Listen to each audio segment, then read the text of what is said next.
This is David Badin. I am the director of the Center for Near East Policy Research and the Israel Resource News Agency. For the past 32 years, we have worked on the subject of UNRWA, the United Nations Relief and Works Agency, and the fact that they keep Palestinian Arab refugees in their fifth generation in refugee conditions instead of working to solve the issue. Today, at the United Nations Correspondents Association, at a time when UNRWA seeks a renewal of its mandate, we've challenged the concept that UNRWA should just get their mandate renewed with no conditions and no requirements. That's why we're here today, and that's why we're presenting our experts to question education, to question the quality of life, and to question the anti-Semitism which emanates from UNRWA. Thank you. And welcome. Anka today is pleased to host a press briefing with the UNRWA mandate renewal under the condition of tight transparency. I want to thank our panelists, Bassem Eid, a Palestinian human rights pioneer whose family lives in an UNRWA refugee camp in Jerusalem, Rabbi Abraham Cooper, Associate Dean and Director of the Global Social Action Agenda at the Simon Wiesenthal Center, Dr. Arnon Gross, an expert in Arabic language textbook, and David Bedheim, Director of the Center for Near East Policy Research. So without further ado, I will leave the floor to our panelists, and thank you so much for being with us today. Thank you. Thank you. Thank you. My name is Rabbi Abraham Cooper. I'm the Associate Dean of the Simon Wiesenthal Center, and I direct our Global Social Action Agenda. The Wiesenthal Center is an NGO here at the United Nations and has top-tier NGO status at UNESCO and other international organizations. I'm also honored to introduce the other panelists. To my immediate right, who'll be speaking right after me, is Dr. Arnon Gross, a recognized expert on Palestinian education, textbooks from the Palestinian Authority, as well as the curriculum of the UNRWA schools. Following that, Bassem Eid, who is a Palestinian activist and an outspoken human rights activist as well. He will speak directly on his behalf and others who are in his community. And then finally, we'll be hearing from David Badin, who is the founder and director of the Center for Near East Policy Research, who's basically dedicated his entire adult life to promoting tolerance and coexistence between Israel, the Jewish people, and the Palestinian people. I will keep my remarks focused. I have a few points to make. First, this is the first stop on the Wiesenthal Center's mission next week. I'll be in Berlin on Monday, Tuesday, and Wednesday for a series of meetings, in part, obviously, in terms of ongoing concerns of anti-Semitism in that country, but primarily to discuss the UNRWA scandal and the current situation and steps that might be taken to change the reality. Later this fall, I'll be returning to Tokyo, and part of my discussions there will be to continue the center's dialogue with the Prime Minister's office and the Foreign Ministry on Japan's key role in funding UNRWA. And I think as well, in the next few months, we will be going to the European Union headquarters as well. The points I'd like to make is that, number one, the Simon Wiesenthal Center urges donor nations to demand an immediate 3% solution.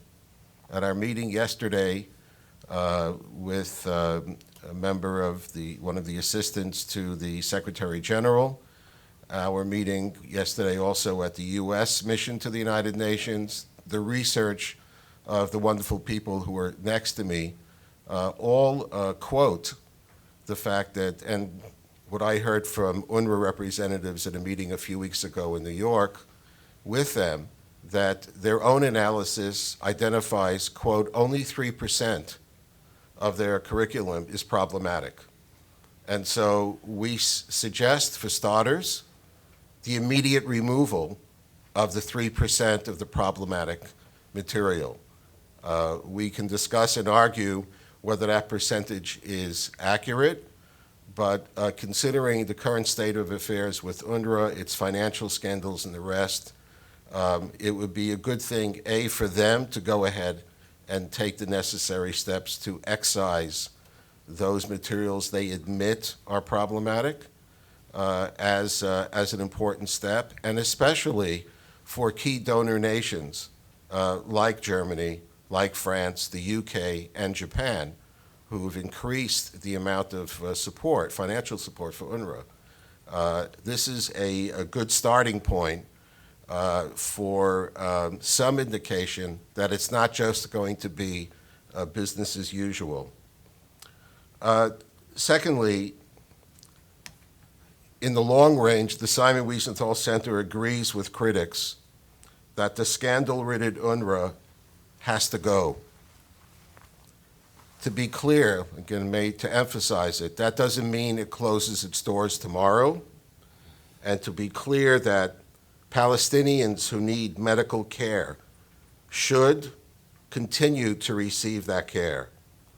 We certainly agree that Palestinian children, including and especially those in Gaza, need to be in school and to get an education. We also all know that the funding sources are all in place to take care of those needs, but that the UNRWA structure is no longer the answer to this issue. Neither is maintaining refugee status into the 5th generation and beyond. You'll hear more from Bassam Eid about that. And so we urge donor nations, especially those who have doubled down on their financial support since the U.S. stopped its payments, and the nations that have suspended their contribution pending the independent investigation of the financial scandals, to leverage their support and their positions in order to begin to create a mechanism whereas needy Palestinians in Gaza, in the West Bank, in East Jerusalem, in Lebanon, and in Jordan will be assured of continued services that they need, but that at the end of the day, UNRWA has outlived its purpose. And let me just historically bring up 2 points. There was a previous UNRWA. It was spelled a little bit different. It had 2 R's instead of a W. I had a cousin, the late Sidney Flato, who actually ran an UNRWA camp outside of Frankfurt, Germany, after World War II. The people in that camp were Holocaust survivors. I believe that the UNRWA went out of business after 3 years.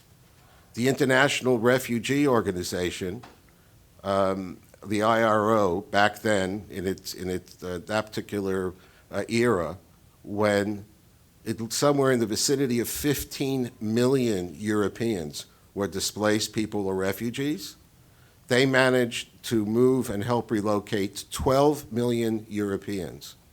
And they went out of business, I believe, in 1953.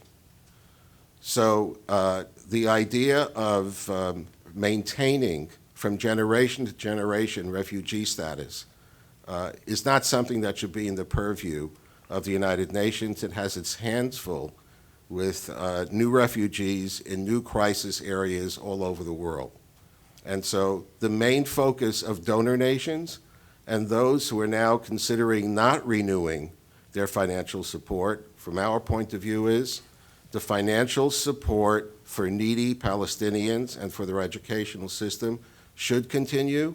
It should no longer be handled by UNRWA.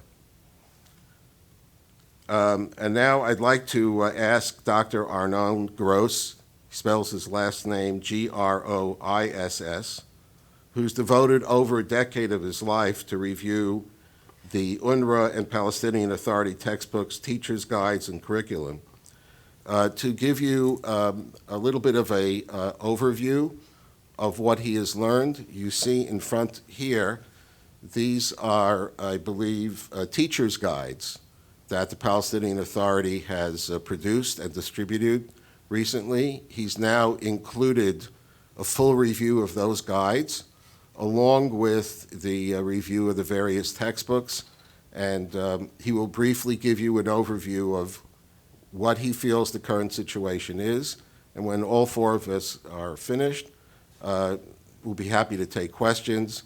It's an honor, really, to be in his presence, a man who's devoted his academic and intellectual efforts to helping the rest of the world understand what Palestinian children are being taught. Dr. Gross. Thank you very much. I've been researching school books not only with the Palestinian Authority, but also of other states, countries in the Middle East, Iran, Saudi Arabia, Syria, Egypt, Tunisia, Israel. So I have quite a view about what's in there and can compare each country with the other one. And I've done about 19 years study of school books of Palestinian Authority, and lately I've completed a research of Palestinian teachers' guides, which are heavier, thicker, and full of information which you cannot find in the school books. And I'll divide my talk into briefly, just a minute please, I forgot to, oh, that's right. The school books include the material a society would wish to instill in its younger generation's minds. The teacher's guides tell us or gives us more information and also teach us how the indoctrination process is conducted, how it goes on, how it is done. And I found out in the teacher's guides the items, sentences, questions which do not appear in the school books. And in general terms, I would say that indoctrination is divided into two. For grades 1 to, let's say, 4, and from grade 5 onward. So the indoctrination for grades 1 to 4 is simple, actually. For example, I'll read you a sentence or two, how the conflict is explained to grade 2 students. Now, the teacher is directed, actually, to say that his own father was a refugee. And I quote, "The teacher will tell a short story about our homeland, Palestine. My grandfather," the teacher's grandfather, "my grandfather used to live in a nice village in the vicinity of Haifa. He worked in agriculture, loved the land, and guarded it. On one set day, foreign faces came in order to drive my grandfather out of his land, burn the crop, and force him to emigrate to distant lands." This is for grade 2. Another piece talks about the prisons. Prisoners of war, they are called, those terrorists who act against or perpetrate terrorist activities and are jailed, sentenced and jailed. And the students are earlier taught about the misery and the necessity to liberate them. And it is given a dramatic tone by a student stands in a certain place in class, such a prison. He shouldn't move. He shouldn't get out of that circle. And this is prison for the children to understand what prison is. Another example for this age, actually, is a poem which is read to third grade students. And it says, "I will sacrifice my blood in order to water the noble's land and remove the usurper." Usurper is a code name for Israel, "from my country, and exterminate the foreigners' defeated remnants." Fulul al-Ghuraba. This is the school book, and this is the poem. And students of grade 3 understand what they should do, how to treat the enemy after the fall of Israel. This is the latest example of, needed for grades 1 to 5 and to 4, and I will now read some sentences given and show the methods of inculcation or the indoctrination in higher grades. For example, I'll read it to you. Some of the goals in a lesson titled My Grandfather's Memories. The students should find a free time to reflect on the dangers of the Jews' greedy ambitions regarding Palestine. This is for grade 9. Another example, the perpetration of extermination campaigns by the Zionist gangs. So derogatory language and hate language is often used in talking about the other side, the adversary. Now, another stuff, each inch of Palestine is ours. This is for grade 6. Write in detail about the false Zionist narrative, on what the false Zionist narrative is based. And it repeated, and this is also a method, repetition of verse time. This is on page 78. On page 147, write in detail the foundation of the false Zionist narrative, and the answer mentioned the reason for the Zionist war against the Palestinian memory. And again, facts. The Zionist narrative is false. There is a Zionist war against the Palestinian memory. This is on page 148. Another, Jerusalem is Muslim. The Muslims are Jerusalem's masters, and no voice shall be higher than their voice there. This is for grade 10. The fate of foreigners is defeat, disappearance, and loss. Foreigners are actually the Jews. Grade 6. There is an assignment for grade 7 students to draw, to make a picture of a certain episode about what is called the massacre of Dawaima in 1948. The children are taught or directed to draw a massacre picture in school.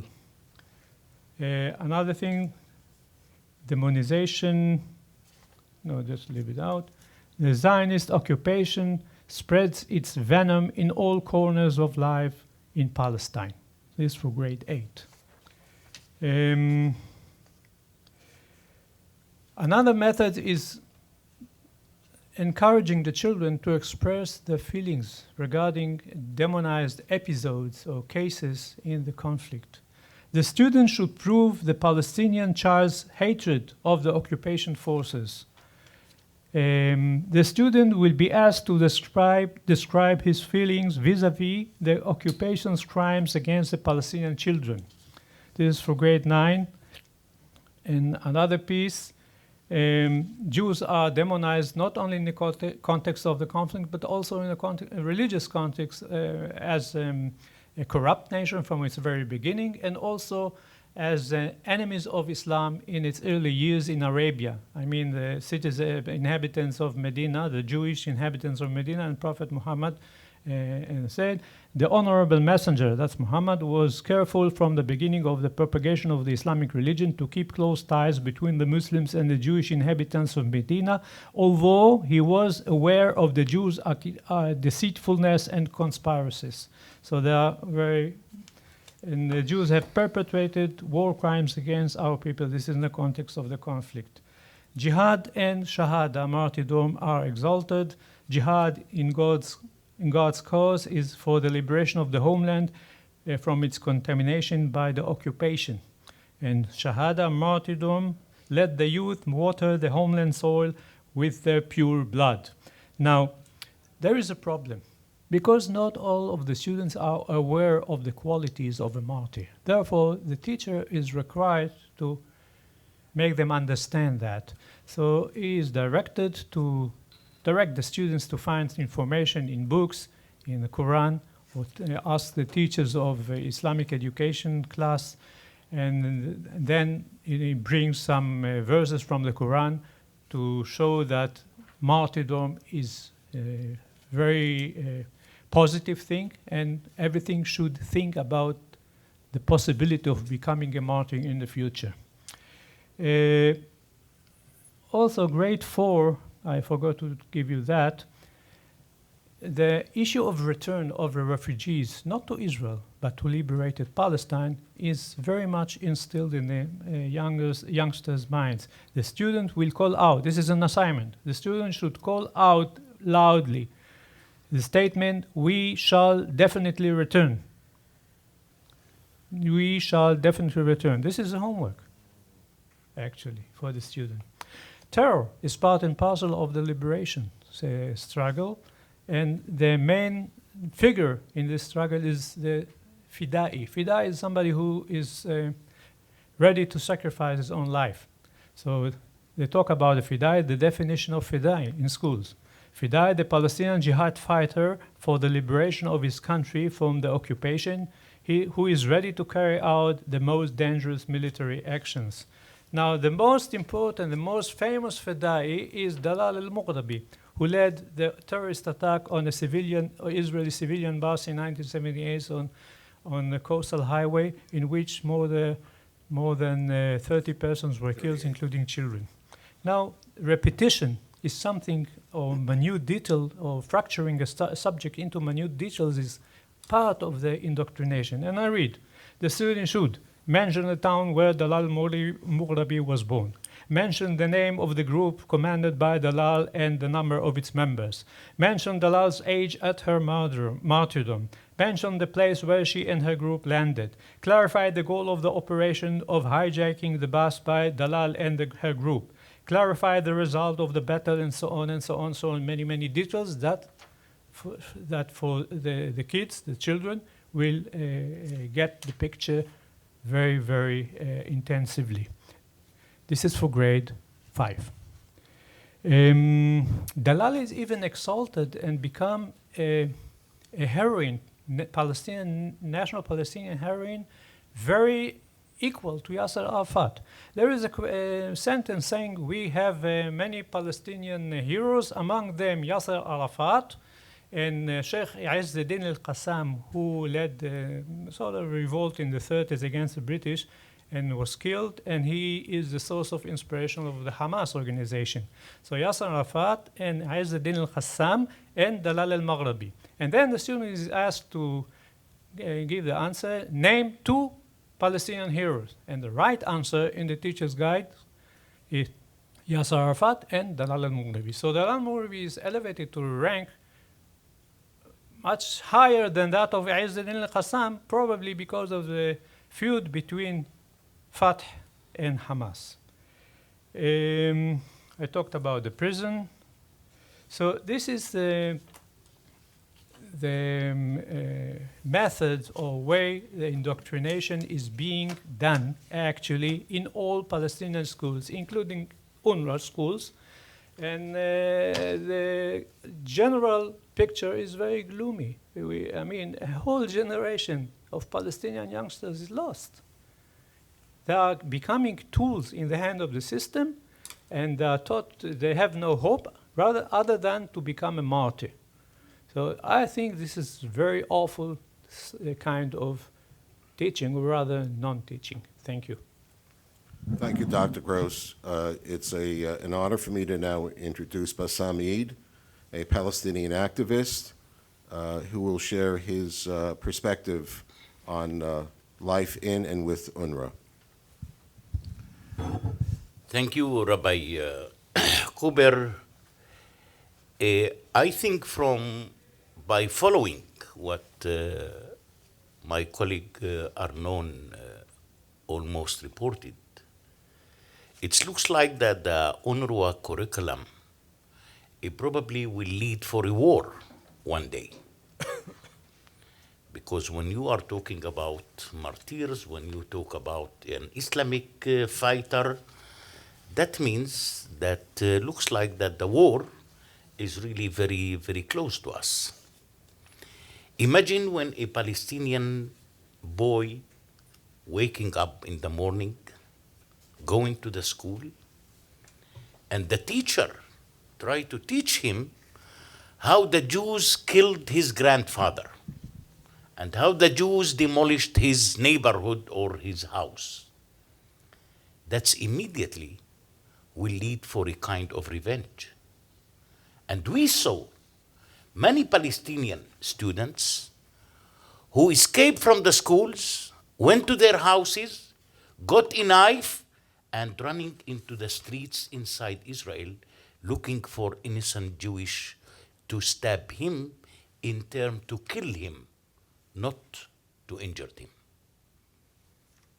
Now, who is benefiting from the current situation?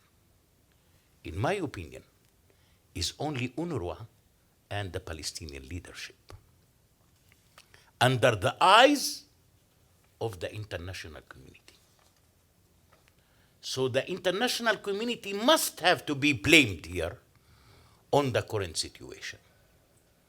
Because those who are trying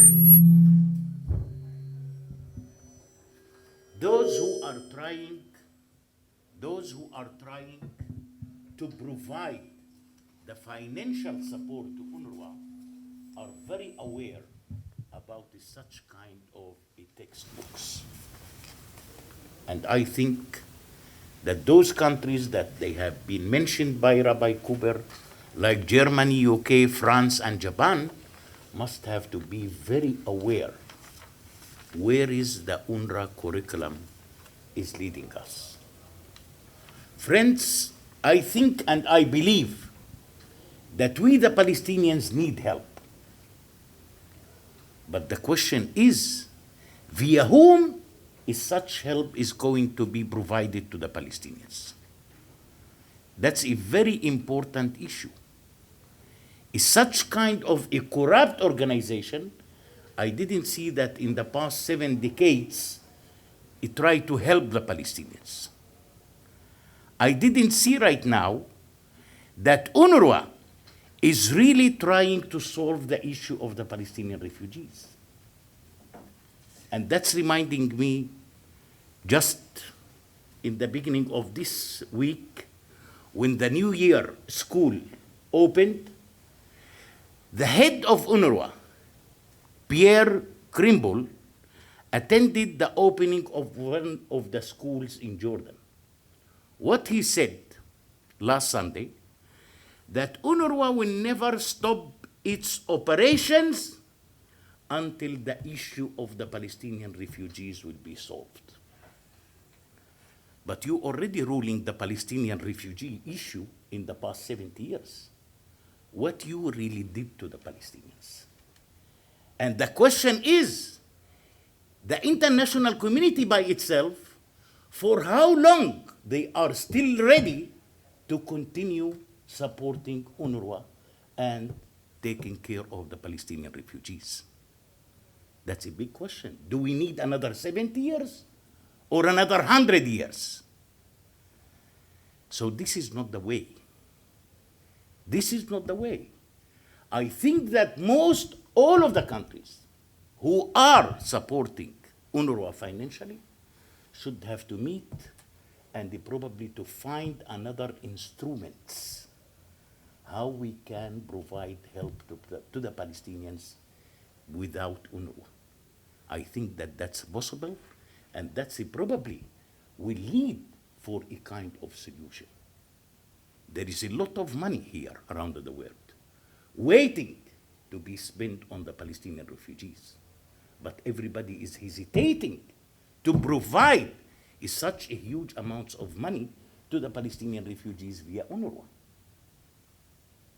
I think that we, the Palestinians, almost became so frustrated, so hopeless from any future to be under the mandate of UNRWA.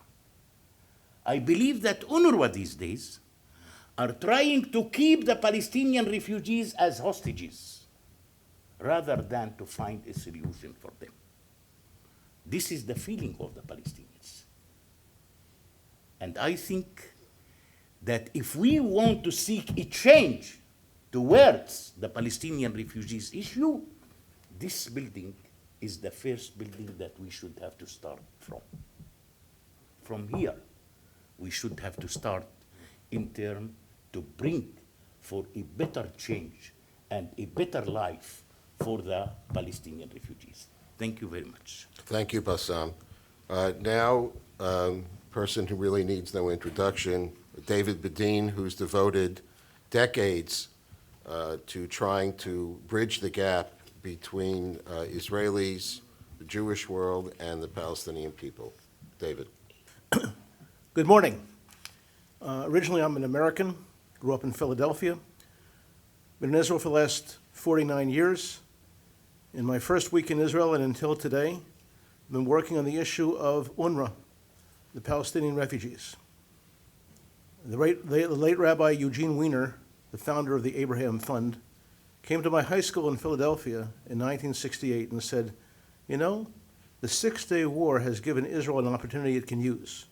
The Palestinian refugees are now in our hands. What are we going to do about it? Rather than look at them as cheap labor, as people who happen to be here, let's do something to get rid of the concept of them as refugees. 32 years ago, after completing a social work degree, I started an agency which has been working on the issue of solving the issue of the UNRWA problem, the UNRWA issue, to try to say, hey, is there a way we can look at now it's 5 million people who are descendants of Arab refugees, who are told, you know, you're in terrible conditions because we can't do anything about it because you're supposed to go back to where you came from. And 32 years ago, it was a matter-of-fact issue. Now it's almost a military issue, an issue of instruction, what Dr. Gross has found and what Bassam Eid has mentioned, that the concept of training people to be regimented to the idea that they're going back to their homes. In 1987, when I would walk around a refugee camp, they would say, yeah, we're going to go back to our homes, la-di-da. Today is we're going to go back to our homes from 48 and kill the people who live there. And it's very hard to believe that. But let's take a look at the UNRWA.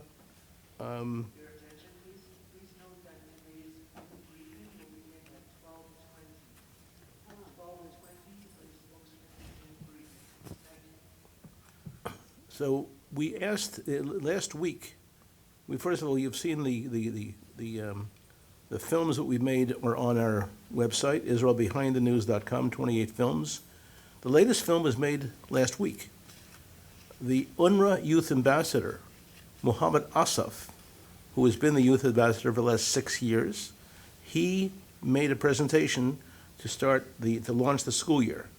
And the message he made on behalf of UNRWA speaks for itself.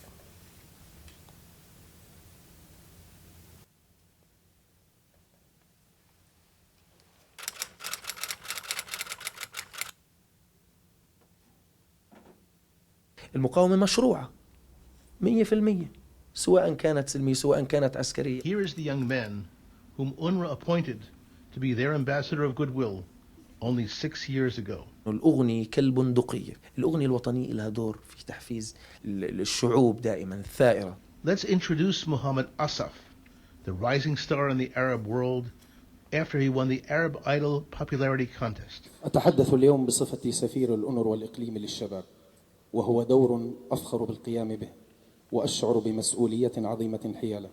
Mohammed grew up in Gaza, in a refugee camp run by UNRWA, United Nations Relief and Works Agency. درست وتعلمت في مدارس الأونروا، ووالدتي اليوم تعمل معلمة في الأونروا. On Friday night, August 23rd, Mohammed Asaf filled the amphitheater in Rabi, just north of Ramallah, and whipped up the crowd with songs of violence, which UNRWA chose not to notice.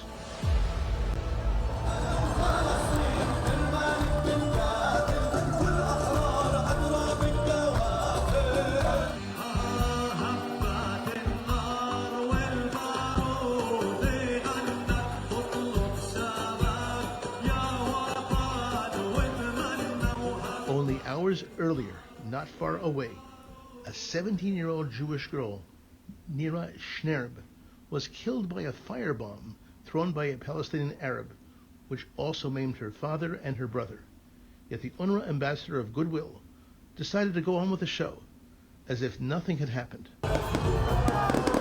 برغم هالظروف نشوف هذا العدد، هذا مفخرة. أهلا وسهلا فيكم ونورتونا وشرفتونا يا حبايب. نقول للعالم هنا باقون، هنا صامدون، في فلسطين أرضنا.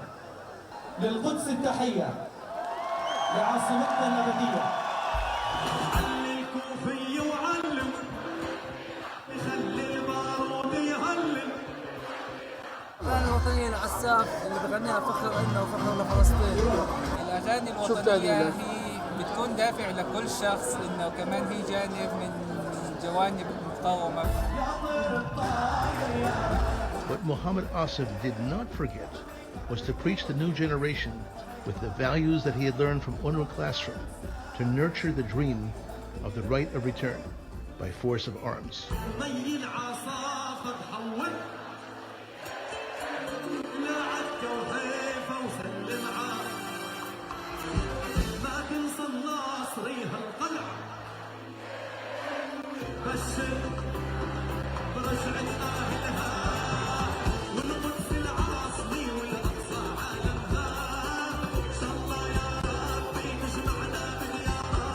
Muhammad Asif makes his presence known on the stage, but also in the schools in which UNRWA operates.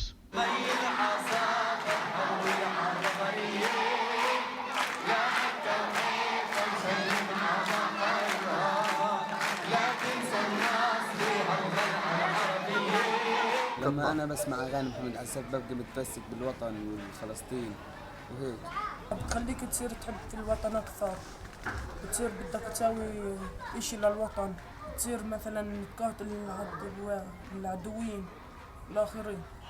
بشرفنا وبنورنا كلياتنا إمنا ام ناصر حميد اللي شرفتنا على الحفل اليوم. تحية إلها ولأبنائها الأسرى وإلى كل الأسرى. Latif Hamad greets Muhammad Asif on the podium. Her claim to fame is that she is the mother of 6 murderers, one of whom was killed, while the rest of whom are serving in the imprisonment for complicity in the act of murder of 20 people.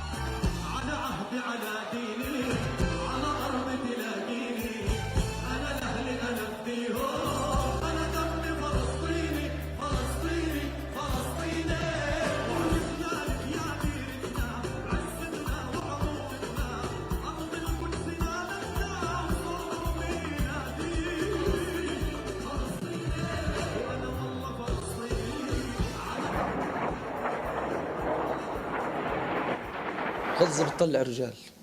أهل غزة لما ينضرب صاروخ بيجوا، تانيين ينضرب عليهم صاروخ بشردوا، بخافوا. احنا ما تعودناش على الخوف، احنا مع الكرامة، يا بعيش بكرامة يا بموت بكرامة.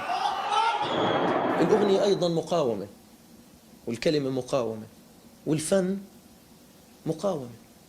فتنت روحي يا شهيد، علمتها معنى الخلود، شوقتها إلى الرحيل، علمتها معنى الصمود.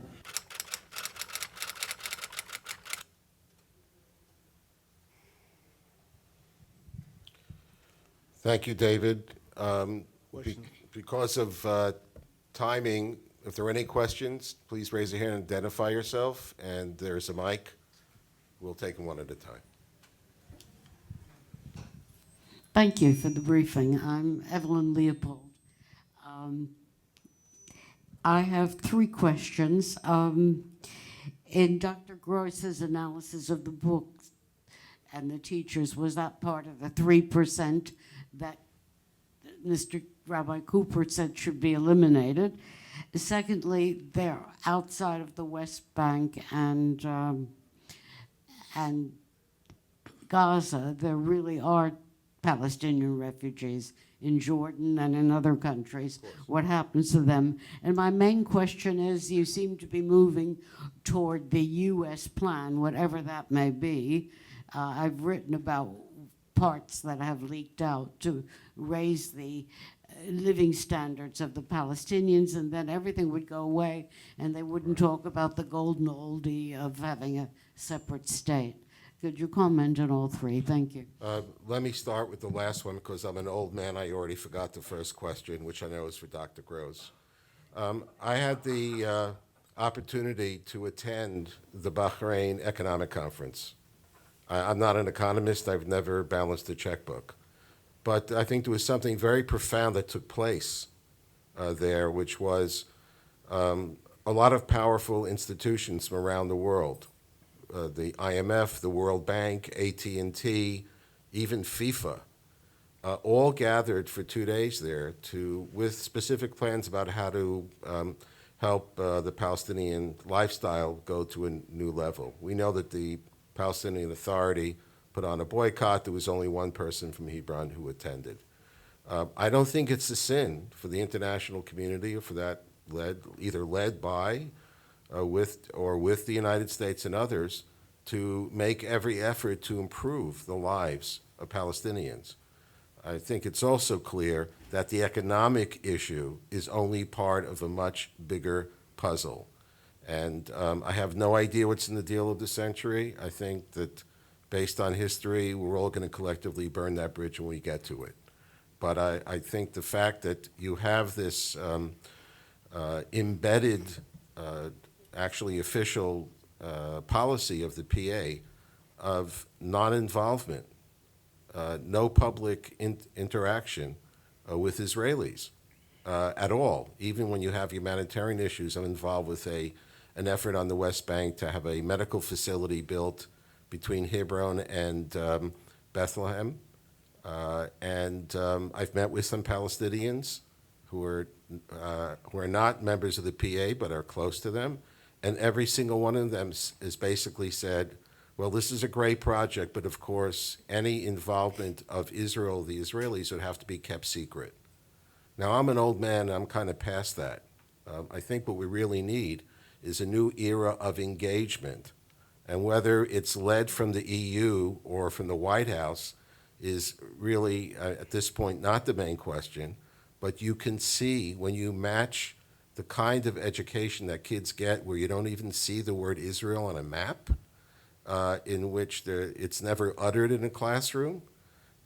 You have this kind of mass psychology, you can call it brainwashing if you wish, certainly indoctrination, that the people living next to them have no legitimacy. There's no such thing really as the state of Israel. And Jews are very, very bad people. That's something that needs to be broken. I watched a very talented singer just now. Everything that he sang and said, and others said as well, they have the right to say those things, but the international community has the right not to be given the bill to pay for that kind of education or that kind of evening. That, I think, right now is why the Wiesenthal Center will be focusing its attention on donor nations, because the people who are writing the checks, they do not include President Trump, have tremendous leverage to change the reality on the ground. On the issue of the 3%. Yeah, well, if the conflict is done in Palestinian school books in 3%, then that's 3%, because everything that is said about the conflict is negative, is that Israel has no legitimacy to exist, the Jews' presence is illegitimate, and they should leave in one way or another, and Israel itself should be de-established, namely the whole of Palestine should be liberated by force, and terror is part of it, and this is a conflict actually. So those 3% are the conflict. If the conflict is done in 3%, that's it. Maybe they have some 97% about love of the fathers, love of the family, love of neighbors, and so on, but that doesn't count regarding the conflict. Let me add one more point. About 6 weeks ago, at their request, I met with the Washington and New York representatives of UNRWA here in New York City. And one of the points that was raised, I think with great pride, was the fact that in the curriculum, there is a whole section on conflict, peaceful conflict resolution. and which I think is a great thing. I'd like to see it in maybe some of the schools in LA. But the problem with the curriculum is the 3%, meaning you teach young people how to avoid violence in resolving conflict with the people around them, everyone except Jews. When I asked them, well, what about conflict resolution with the Jewish people? There was no answer. It was a shrug of the shoulders, and in other parts of the conversation saying that, you know, UNRWA has to deal with reality on the ground. They don't have as much leverage and flexibility as they would like. And I would imagine that there's some truth to that. But when you take a closer look at what's going on, it's not just a matter of being a bystander. UNRWA is a scandal-ridden institution. You heard from Bassam Eid. If you heard nothing else, you heard the frustration in his voice about where to go further. And insofar as President Trump's deal of the century, let's all agree that economics is not the core, but it was so clear when you heard the CEO of AT&T, Stevenson, say, oh, you want to go to 4 or 5G, and it's no big deal, take whatever the sum they threw out. I thought it was a lot of money. But he said it will take a very short period of time, except there is the issue, the security issue. So if the Palestinians and Israelis can resolve that piece, another guy, Schwartzman, who I think handles $20 billion of investments around the world, he said he looked at the economy and he said, Gaza aside, so the West Bank is not too bad. It needs about $20 or $30 billion of investment. I think that's a lot of money. He didn't. But that can be done. He said there's only one issue. Investors want to know if there's the rule of law, if there's going to be security. So I think that the main message that came out of Bahrain is something that the Palestinian Authority doesn't want to hear, meaning the international community is there to help. It's ready to move in and help float the boat, if you will, but they want transparency and they want accountability, something that the Palestinian Authority simply will not do.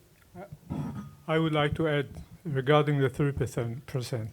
This is a textbook for grade 3, semester 2. We have 15 lessons here. 3 of them are about the conflict. So how much is it? 3 out of 15 in person. I'm not good at mathematics. So 20%. Haifa and the Seagull is 1. And then in the port of Gaza, this is the second one. And the third one is a visit to the city of grapes, which is Hebron. This is the third, which are totally negative. And all the others are about the day of the trees, the shepherds and the wolf. I would like to be our traditions, the raven and the fox, and things like that. So 3% are the conflict, actually. Ben Ivansky, Fox News. Question to Mr. Eid. What is the Palestinian perception of UNRWA? And second question to the panel. You say it's time for UNRWA to go. What do you recommend as the replacement? And I understand the GA is taking it up this next session. Do you believe there's any chance that countries will go against the present mandate? Because I don't see that personally, in looking at the situation, doesn't look like that's going to happen. Yeah. Thank you. First of all, as I mentioned, you know, that we, the Palestinians, became so let's say, frustrated and so hopeless from any kind of solution to the issue of the Palestinian refugees via UNRWA. As I mentioned, UNRWA is ruling the Palestinians almost for 70 years. What has been done to the Palestinian refugees? In my opinion, just nothing. While UNRWA today is seeking fund for 80,000 Palestinian refugees in the Al Yarmouk refugee camp in Syria, while everybody knows that in Al Yarmouk refugee camp right now, only 5,000 Palestinians are living. Only 5. So that's giving you the impression what is UNRWA is really looking for. It looks like, sometimes people abroad coming to me and saying, listen, why UNRWA is not really solving the issue of the Palestinian refugees? I said, for one simple reason. If UNRWA will solve the issue of the Palestinian refugees, then the 30,000 employees of UNRWA will become jobless and refugees. So I think that it is a factory of money. And I'm looking to the all Israeli-Palestinian conflict these days as a kind of a commercial conflict rather than it is a political one. Everybody is fighting for money, but no one is fighting for a solution for the Israeli-Palestinian conflict. This is exactly the impression of the Palestinians towards UNRWA these days. Let me address the other issue you raised. I'm not very good in Yiddish, but there is a Yiddish term that says roughly, those who have the mea, meaning the money, have the dea, meaning they're the ones who persevere. I don't believe that we're going to see anyway an immediate change. You can't do this overnight, and you don't want to dislocate people who definitely need to get services. It is going to be a process, but you cannot overestimate the impact that if the 4 top donor nations agreed with Switzerland and some of the others that have begun to ask questions because of the financial scandal, there's got to be a better way to do this. This is not a message to a struggling king of Jordan who's already taken in so many refugees from the Syrian conflict that you're going to have to fend for yourself. The monies are there. The question is how it's deployed. It's probably beyond my pay grade. The answer will not come from the General Assembly because the votes are from countries, some of whom give zero, some of them give nothing, but if they got paid by the word, would be a top donor nation. But the real decisions should be made by the countries who've put their money where their mouths are. And so a restructuring of how that kind of aid is deployed is doable. It will have to, I think, be presented by those nations back to the United Nations and say, okay, this is how we're going to do it. If we wait for the General Assembly, I think it's safe to say that our grandchildren will have grandchildren. Let me make it easy with a very quick 5 points that can be adopted by any agency that makes sense. I'll have it on the board here.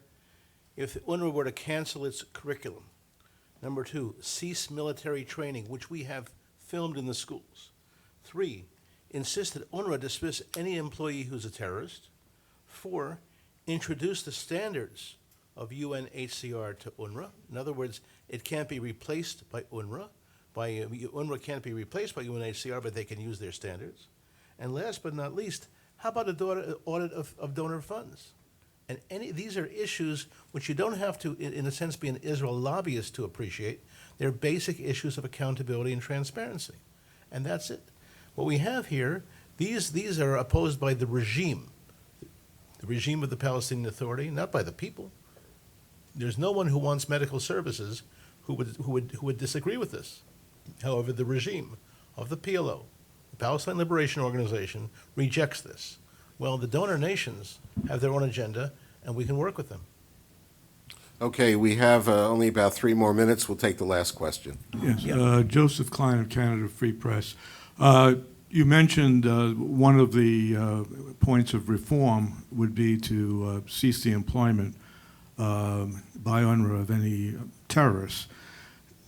Do any of you have data, current data, particularly in Gaza, of Hamas-affiliated teachers in UNRWA schools, either in terms of numbers or percentages of the universe of teachers in UNRWA schools who there's credible evidence of affiliation with Hamas? Thank you.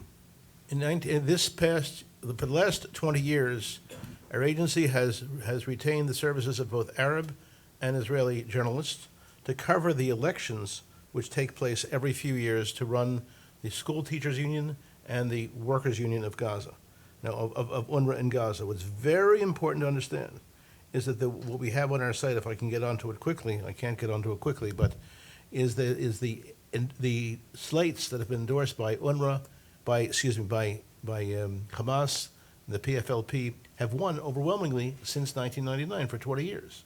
And they are controlling the purse strings. And all monies that are allocated to UNRWA in Gaza go through this framework.